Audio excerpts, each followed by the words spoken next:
Assalamualaikum warahmatullahi wabarakatuh. Halo semuanya, saya Ningsiti Rahayu dari kelas 11 Layanan Perbankan, seorang pendongeng yang suka menebarkan inspirasi lewat cerita. Bagi saya, dongeng bukan hanya sekedar hiburan, tapi cara untuk menyampaikan nilai-nilai kebaikan dan imajinasi positif. Saya ingin dikenal sebagai pendongeng yang menghidupkan pesan moral dalam setiap kisahnya, karena saya percaya satu cerita bisa menyalakan banyak inspirasi. Selamat menyaksikan dongeng yang saya bawakan, teman-teman.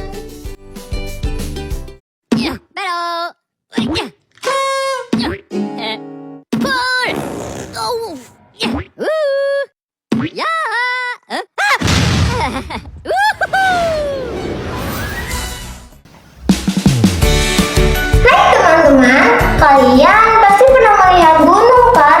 Besar, tinggi, kadang tertutup awan seperti memakai selimut. Tapi pernah gak sih kalian dengar tentang gunung yang tidur? Iya, tidur seperti kita kalau malam hari. Tapi katanya kalau dibangunkan bisa marah loh. Wah, serem ya.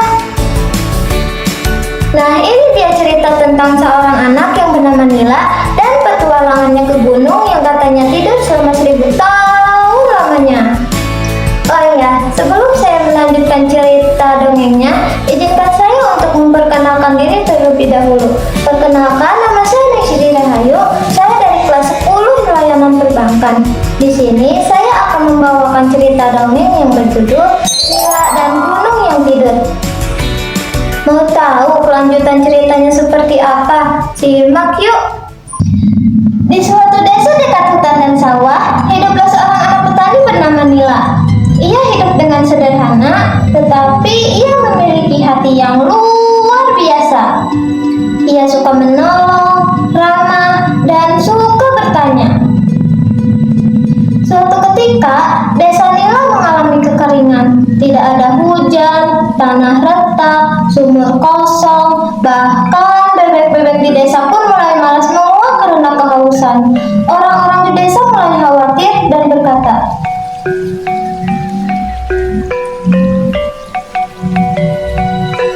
"Jangan ke gunung tidur, konon katanya di sana ada batu besar yang bisa bicara. Kalau dibangunkan akan membawa hujan besar."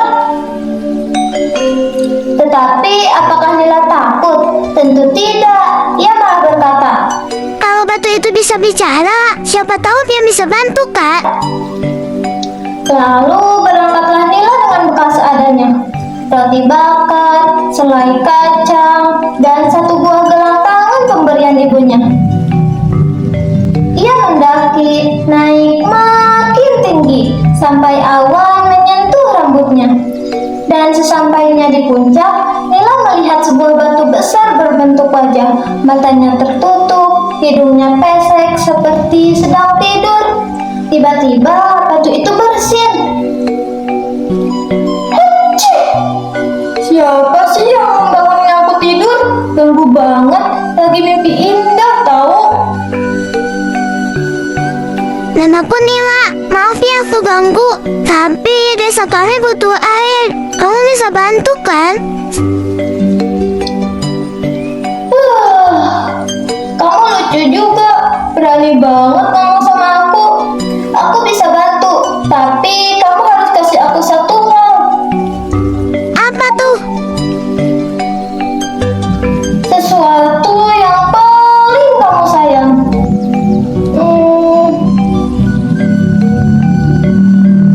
"Apa ya? Ini gelang pemberian ibuku. Aku rela kasih demi desa."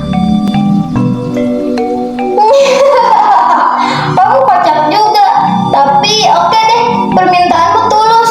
Jadi ayo kita buat sungai baru untuk desamu.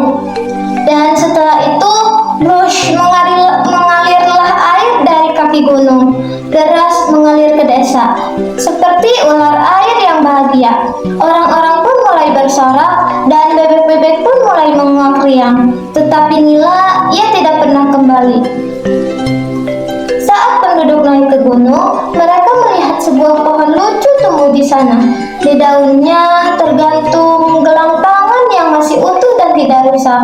Dan di batang pohon ada ukiran kecil yang bertuliskan Nila si pemberani dan sahabat gunung. Sejak saat itu, Gunung Tidur pun tak pernah marah. Ia malah menjadi penjaga desa dan konon katanya setiap malam ia selalu mengobrol dengan pohon nila. Mimpi bersama dan tertawa bersama, karena kadang yang kita butuhkan bukan kekuatan, tapi niat yang baik dan hati yang tulus. Nah, jadi itulah teman-teman kisah si Nila, si kecil yang membangunkan gunung dengan hatinya yang tulus. Kadang yang kita butuhkan bukan kekuatan, tapi kepedulian. Nah, sekian, terima kasih sudah mendengarkan. Sampai jumpa di